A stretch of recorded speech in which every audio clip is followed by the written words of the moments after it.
कल एक ख़बर जो आप तक पहुंची और वो मुआहदे की तौसी और तौसीक थी, जिसमें हमारी टीम हुकूमती वफ़द के साथ काफ़ी देर मुज़ाकरात में रही, जिसमें उन्होंने अपने इस अहद का पास रखते हुए ये बात कही कि जी हमें नहीं पता था कि नामूस रिसालत का मामला इतना नाजुक है, हमें तो बाबा जी के दुनिया से जाने के बाद पता लगा।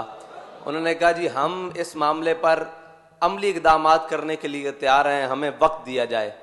तो हमारा वक्त उन्हें देना इस बात का है कि हम हुज़ूर सय्यद आलम सल्लल्लाहु अलैहि वसल्लम की नामूस पर सरकारी सतह पर जवाब चाहते हैं, और उस सरकारी सतह पर जवाब देने के लिए हमने उन्हें वक्त दिया। और वो वक्त का ऐलान खुद हमारे मुल्क के वज़ीर आज़म इमरान खान साहब ने ऐलान किया। हम उसके बाद भी ये कहते हैं कि वो 17 फरवरी हो या 20 अप्रैल हो, हम मैदान अमल के लिए तैयार हैं। हमने आपको एक मौका दिया है कि आप अपने आका और मौला सल्लल्लाहु अलैहि वसल्लम की बारगाह में सुरखरू हो सको।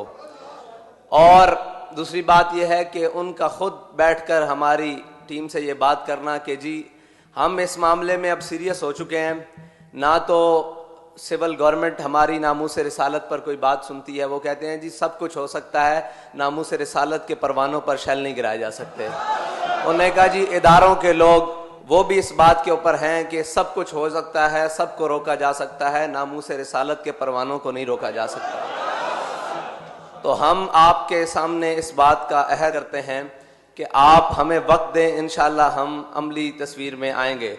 हमने कहा जी आपको वक्त दे दिया गया हुजूर के नाम पर, क्योंकि उनकी नामूस का मसला है। अल्लाह ताला आपसे ये काम ले ले और आपको क़यामत वाले दिन हुजूर के सामने शर्मिंदगी ना उठानी पड़े, हम इसके लिए दुआ करते हैं। और इसके लिए हमने वो ऐलान और मुआहदे की तौसी भी कराई। लेकिन एक बात है कि अगर आप समझें कि हम 60 दिन का टाइम लेने के बाद इस जज्बे को ठंडा कर सकेंगे, ये वो जज्बा है जो ठंडा होने वाला नहीं है। हाँ, ये तो दिन ब दिन बढ़ता जा रहा है, क्योंकि ये उन जज्बों में से है कि हजरत उक़बा बिन नाफे फाते अफ्रीका, हमारे कायद जब इनकी बात करते थे तो इनका वाक़या सुनाते थे कि आप जब अफ्रीका के जंगलों में मुसलमान मुजाहिदों के साथ पहुंचे ना, तो आपने एक टीले पर चढ़कर ऐलान किया कि ऐ इस जंगल के दरिंदों, शेरों, चीतों, हाथियों और मुज़ी जानवरों, मैं तुम्हें ऐलान करता हूं कि हम अपने आका और मौला सल्लल्लाहु अलैहि वसल्लम के गुलाम आए हैं इस जंगल में, और इस जंगल में हमने रात बसर करनी है, तो ये जंगल खाली कर दो। तो कहते हैं कि कुछ देर बाद देखा कि चूंटियां भी अपनी बिलों से निकल कर जा रही, हाथी शेर अपने बच्चों को मुंह में चबाए हुए लेकर जा रहे। उन्हीं के जज्बे की एक बात सुनाऊं कि जब आपने अफ्रीका फतह कर लिया तो आगे आ गया समंदर। हजरत उक़बा बिन नाफे ने अपने घोड़े को एड़ लगाई और समंदर के अंदर दाखिल कर दिया।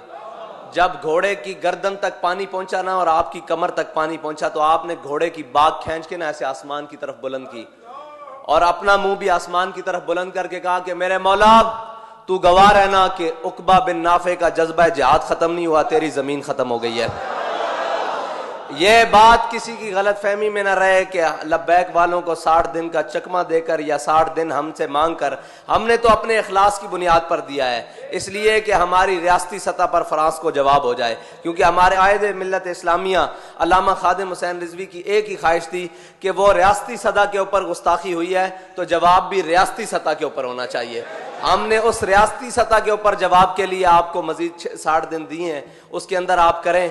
और अगर कोई ये समझे कि ये जज्बा खत्म हो चुका है, तो हमारे बड़ों का तो जज्बा समंदर के अंदर जाकर भी खत्म नहीं हुआ। हम जिस कबील में से हैं वो जज्बे खत्म होने वाले नहीं हैं। मेरे आका और मौला सल्लल्लाहु अलैहि वसल्लम की नामूस के लिए जो कुछ हमें जिंदगी में तकलीफ और परेशानी उठानी पड़े, वो हमारे लिए ज़ादे राह है, वो हमारे लिए सरमाया हयात है, वो हमारे लिए वो चीज़ है जिसको हमने लेकर कल जन्नत में जाना है। जब खालिद बिन सुफियान अल हुज़ली को अब्दुल्ला बिन उनैस ने वासिल जहन्नम किया, मेरे आका और मौला ने फरमाया जाओ उसको वासिल जहन्नम। ये बड़ा लंबा वाक़या है, उसमें हज़रत अब्दुल्ला बिन उनैस ने चलते हुए नमाज भी पढ़ी, वो भी इमाम बुखारी ने नकल किया है, बड़ा लंबा वाक़या है। जब मेरे आका और मौला सल्लल्लाहु अलैहि वसल्लम के पास आए ना हज़रत अब्दुल्ला बिन उनैस, तो मेरे आका मौला ने फरमाया अफलहल वजूह, मेरे आका मौला ने फरमाया कि ये तो कामयाब चेहरा आ रहा है। तो कामयाब चेहरे वही हैं जो हुजूर सैयद आलम सल्लल्लाहु अलैहि वसल्लम के दुश्मनों से मुकाबला करके आए। हमने आपको एक मौका दिया है कि आप भी उन चेहरों में अपना चेहरा रखवा लें जो कामयाब हैं, जो हुजूर सैयद आलम सल्लल्लाहु अलैहि वसल्लम की नामूस रिसालत के लिए काम करने के लिए तैयार हैं। हमने अपने सारे चेहरे हुजूर सैयद आलम सल्लल्लाहु अलैहि वसल्लम की नामूस पर कुर्बान करने के लिए रखे हुए हैं। जब मेरे आका मौला सल्लल्लाहु अलैहि वसल्लम के पास अब्दुल्ला बिन उनैस आए तो मेरे आका मौला ने अपना असाए मुबारक हजरत अब्दुल्ला बिन उनैस को दिया और फरमाया अब्दुल्ला बिन उनैस ये अपने पास रख लो, कयामत वाले दिन जब रोजे महशर होगा किसी के पास चलने के लिए कोई सहारा नहीं होगा, तुम्हारे पास ये असा होगा और तुम इसी असा की टेक पर जन्नत में जाओगे।